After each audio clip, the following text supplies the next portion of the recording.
An historic plan from President Trump. The United States could take over Gaza and rebuild it. He hopes to turn that into what he calls the Riviera of the Middle East. Well, the plan has already drawn reactions from Israel and Hamas. Chris Mitchell reports from Jerusalem.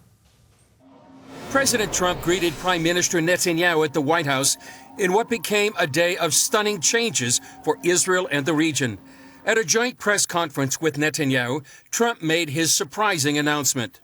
The U.S. will take over the Gaza Strip, and we will do a job with it, too.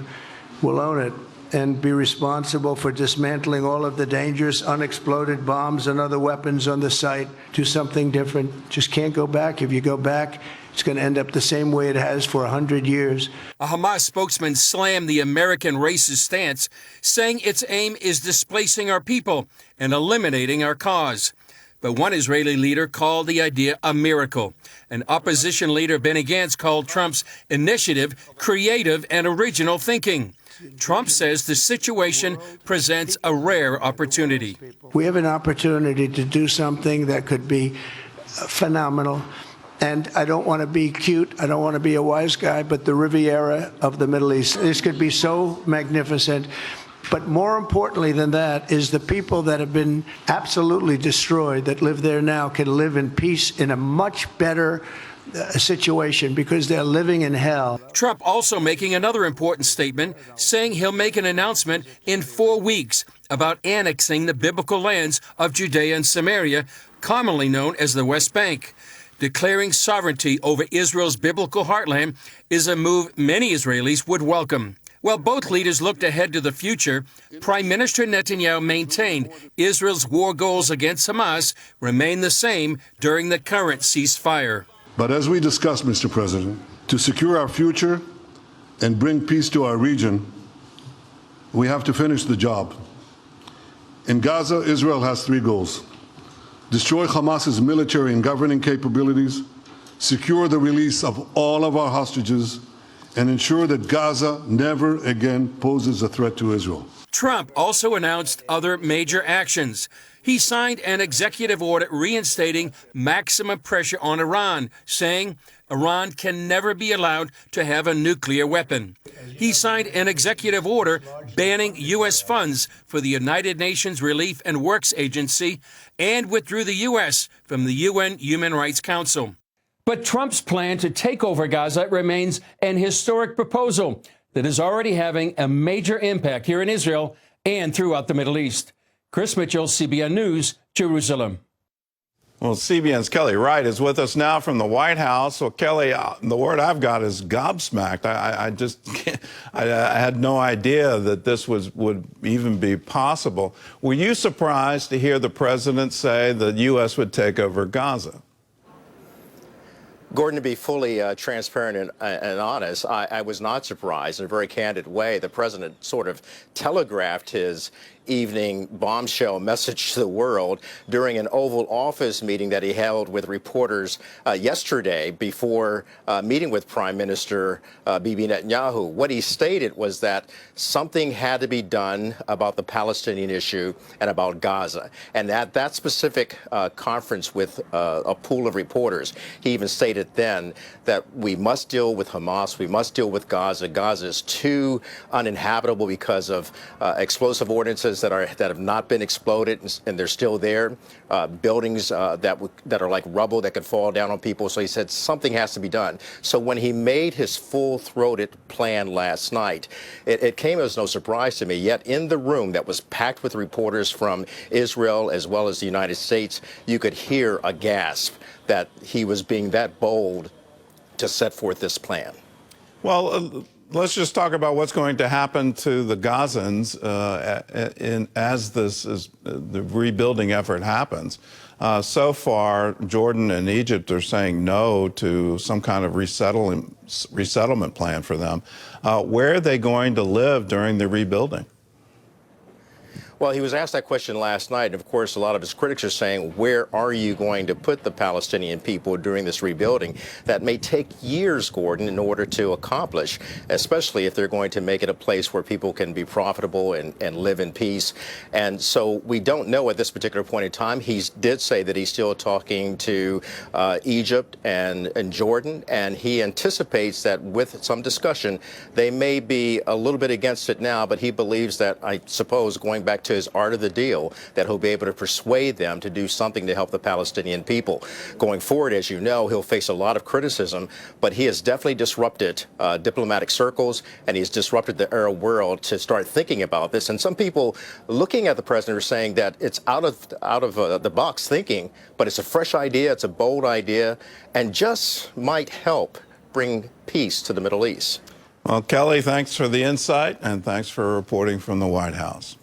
Well, with us now from our Washington bureau is the Israeli ambassador to the United Nations, Danon.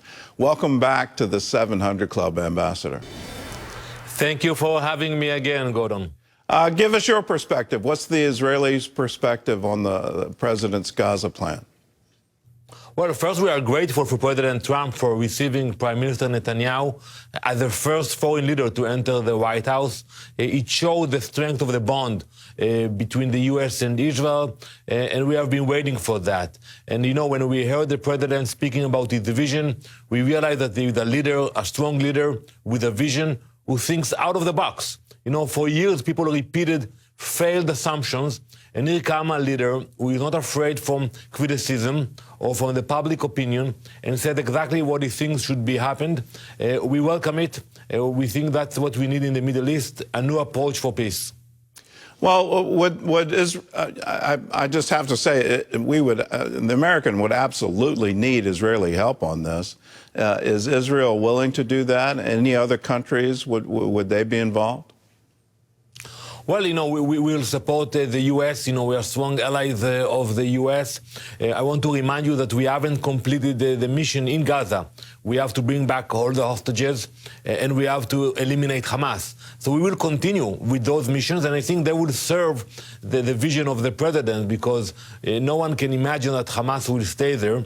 And I think for that matter, our efforts in Gaza must continue.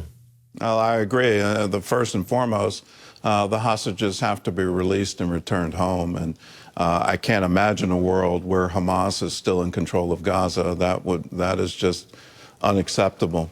Well, the president also said he has an announcement, will have an announcement in 4 weeks concerning Israel annexing Judea and Samaria. What are you expecting in that announcement? Well, you know, we believe in our rights to the land. It's a biblical land. You know, Gordon, you came so many times to Israel, and the people who are watching us, they are strong believers who know that this land belongs to the Jewish people. That's a fact. It's written in the Bible. No one can argue about that. And I think today, with the new administration, not only from the Jewish community, I hear it from elected officials who are telling me now is the time to think about what the U.S. can do to actually recognize the biblical rights to the land. So we will welcome that, and we are waiting. You know, the president said yesterday 4 weeks. We are counting the days. Well, I remember the initial plan to annex was put on hold because of the Abraham Accords, and I actually grieved it. I thought it was sort of about time that that Israel assert a sovereignty over these areas.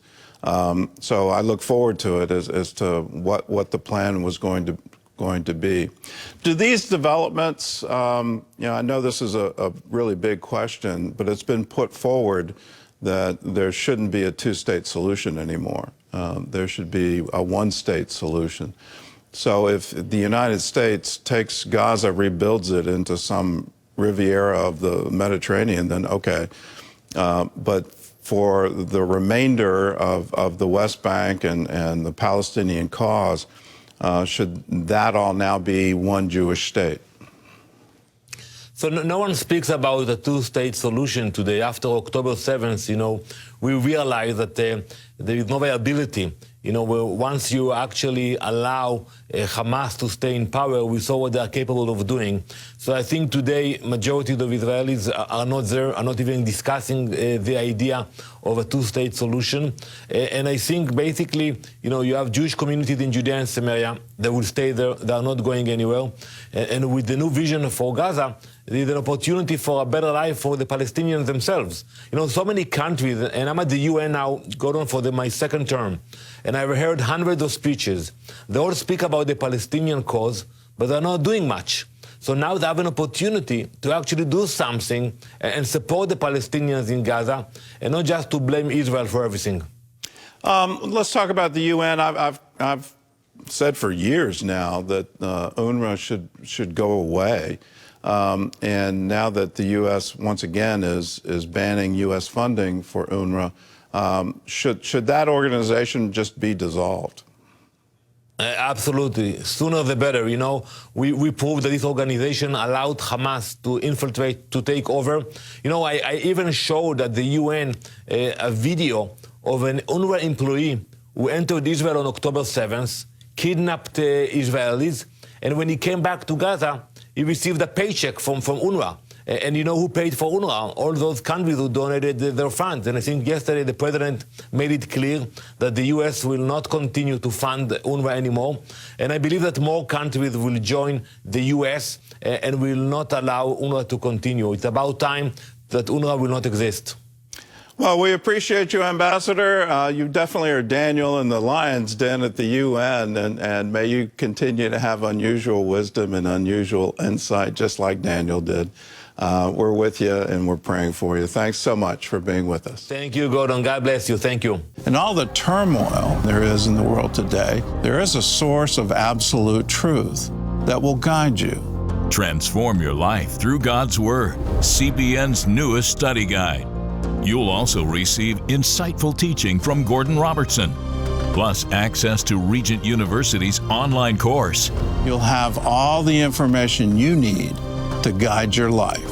Get Transform Your Life through God's Word. Available now.